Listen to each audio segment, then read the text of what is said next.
Hello, my name is Basant Hussein, and today I'll be doing my presentation on the France and Algeria conflict or war. So, France is known to be one of the strongest colonial powers in the world. At one point or another, 72 countries were a part of France. Their goal of colonial expansion is what led to the establishment of colonies across the globe. In the mid-20th century, though, there was a wave of decolonization, and one of the countries that successfully gained its independence from France after 100 years of colonization was Algeria. I will not go into too much detail about the colonization of Algeria, or this presentation will be too long. But in order to understand the war, you need to know the background, so I will try to summarize it for you. This all started in 1830. The Bourbon dynasty has been restored for 10 years at this point, following the downfall of Napoleon, and France is at the brink of another revolution. The king knew the citizens were angry with him, but he wanted all control and power. And since the king was not willing to change his ways, he decided to instead distract the French citizens. So the colonization of Algeria was mostly used by the king to increase his popularity with the citizens of France.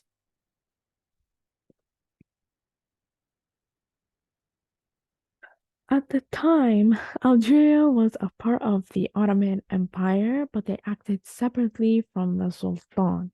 So they were technically still part of the Ottoman Empire, but they were considered independent.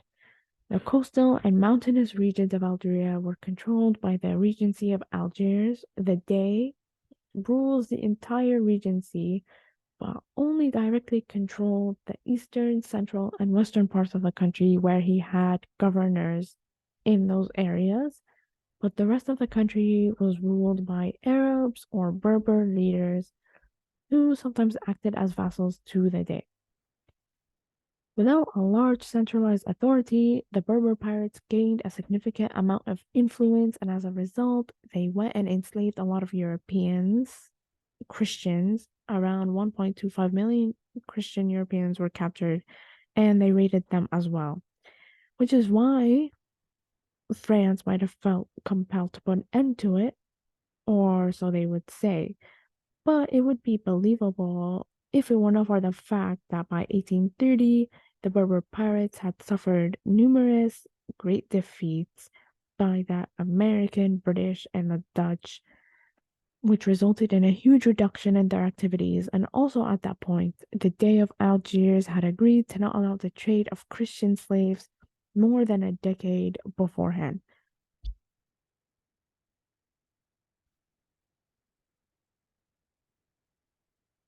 Okay. The king was facing very strong opposition from the Chamber of Deputies and from fear of being executed like his brother less than 40 years ago at the time. He decided to distract the French with the conquest. The Fan Affair of 1827 was the perfect excuse. So, what is the Fan Affair? In 1789, the newly formed French Republic had bought on credit a lot of wheat from merchants from Algiers in order to support Napoleon's campaign in Egypt. Fun fact, France occupied Egypt for 5 years. But since France was no longer a republic, the king did not feel it necessary to pay the merchants back. But since the merchants were guaranteed by the Dey, he put more and more pressure on France to pay them. The French sent Pierre Duval to negotiate with the Dey, but that went nowhere. And in April of 1827, the Dey struck Duval with his thigh whisk, which resulted in France initiating a blockade against Algiers. I don't know, it's very clear in this picture, but yeah, he basically slapped him.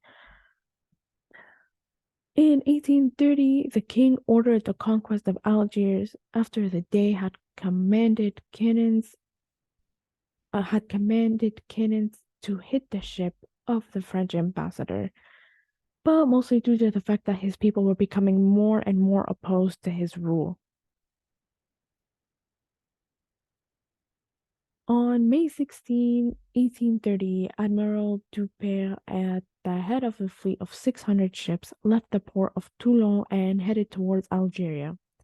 A month later, General de Bourmont landed with his 34,000 men at the town of Sidi French, 20 kilometers west of Algiers. And while the Dey was able to raise an army of 45,000 people, for some reason he only used half of them. And the Algiers weapons were not sophisticated, and their army was not as organized as the French, so the invasion didn't take long. And on July 5th, the Dey surrendered the city and fled. In less than a month, France ended the 300 years long Ottoman rule over Algeria. This victory was very popular among the French people. So, the war. This war, the Algerian-France War, also known as the Algerian War of Independence, lasted for about 8 years from 1954 and went until 1962. Before that point, they had four minor resistances, but it didn't really go anywhere. Also, up until that point before the war, Algeria had many nationalist parties. There was the Party of the Algerian People, which existed prior to World War II, and the founder's name was Masali Haj. This party was banned in the 30s and replaced in the 40s by two parties. One was called Movement for the Triumphant of Democratic Liberties, and the other, which was more radical, was called Special Organization. Special organization was discovered by the colonial police in 1950, and many of their leaders were jailed. Algeria, realizing that their independence from French colonialism was not going to be achieved through peaceful means, decided that they needed to fight for their land back. In 1954, the former members of the special organization formed the Revolutionary Committee of Unity and Action, which later became FLN. They planned for military action, and the leaders of this party later became known as the historical leaders of the Algerian War of Independence. So the leaders of this party were composed of 9 men. Sorry if I'm gonna say their names wrong. Hossein at Ahmed, Larbi Ben Mehdi, Mustafa bin Boulaid, Mohammed Boudayf, Murad Didouche, Belqasim Krim, Mohammed Khid, Rabah Bitet, Ahmed bin Bala. They organized and led several men in the first armed confrontations. So the war started on October 31st, 1954. The movement was led by FLN with the aim to restore a sovereign Algerian state. The two tactics used in this war were guerrilla warfare, which I will explain in the next slide, at home, and diplomatic activity abroad, particularly at the UN. So, guerrilla warfare tactic is a form of unconventional warfare, which basically small groups of irregular military, so regular people like rebels, armed civilians, etc., use ambushes, sabotage, terrorism, raids, petty warfare, or hit and run tactics in a rebellion, a violent conflict, a war, or in a civil war to fight against military, police, etc. And the first assault of this war took place in Batna, but it was ineffective. It led to the arrest of 2,000 members of the MTLD party who had not been supporters of the rebellion. The armed uprising intensified and spread, affecting larger parts of the country. Two regions of the country, northeastern parts of Little Kabylia and parts of Ores Mountains, became guerrilla strongholds, and they became beyond the French's control. This caused the French to be more involved.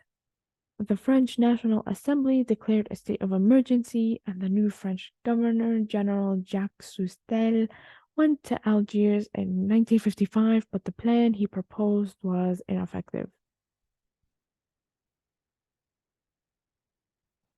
A decisive turn in the war took place in August 1955 when a widespread armed outbreak in Skikda, north of Constantine region, led to the killing of nearly 100 Europeans and Muslim officials.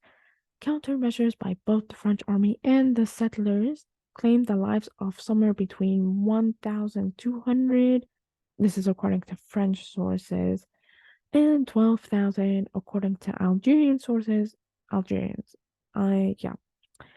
In January 1956, Guy Moulet of the Republican Front in France won the election.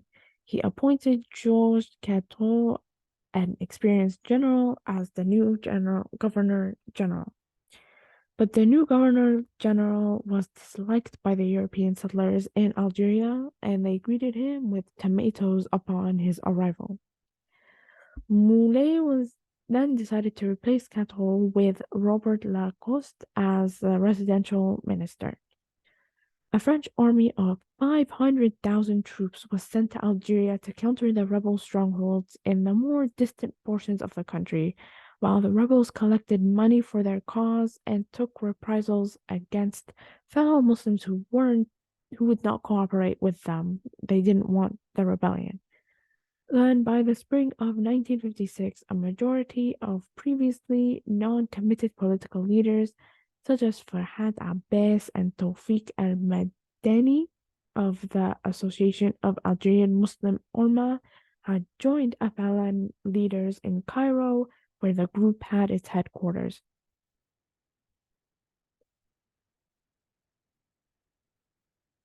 Externally, the major event of 1956 was the French decision to grant full independence to Morocco and Tunisia and to concentrate on retaining French Algeria. The Moroccan Sultan and the Premier Habib Bourguiba, of Tunisia, hoping to find an acceptable solution to the Algerian problem, prepared to hold a meeting in Tunis with some important Algerian leaders who had been guests of the Sultan in Rabat. French intelligence officers, however, forced the plane that had been chartered by the Moroccan government to land in Oran instead of Tunis. So the plane landed in Oran instead of where it was supposed to land in Tunis. The Algerian leaders were then arrested and confined in prison in France for the rest of the war. But this act hardened the resolve of the rest of the Algerian leadership to keep fighting and provoked an attack on Meknès, Morocco, that cost the lives of 40 French settlers.